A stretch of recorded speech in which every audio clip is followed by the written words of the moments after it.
In today's video, I'm going to teach you how to use DGET function in Microsoft Excel.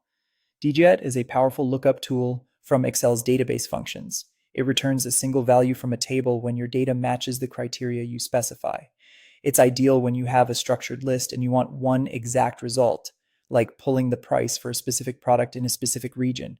First, open Excel and load the worksheet that contains your data, or create a small table to follow along. Make sure your dataset has a clear header row at the top with labels like product, region, and amount. Keep the data in one continuous block with no completely blank rows or columns inside it. Consistent unmerged headers will make everything work smoothly. Next, set up a criteria range. Now, copy the header or headers for the fields you'll filter by and paste them to an empty area on the sheet. Directly below each copied header, type the value you want to search for. For example, if you copied product and region, you might type a specific product name under product and a region name under region.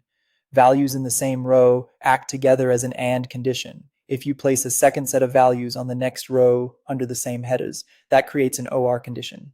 For text searches, you can even use wildcards like an asterisk to match partial text, such as typing east to find anything containing the word east. Now enter the function where you want the answer to appear. Type Use DGET database field criteria.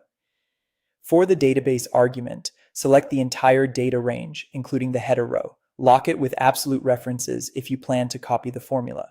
For the field argument, you can either type the column header in quotes like amount or use a cell that contains that header. For the criteria argument, select the small criteria block you created, including the header label and the value beneath it. Press enter, and DGET will return the single matching value from the field you requested. If there's no match, you'll see a hash value error. Check spelling, number formats, or date consistency.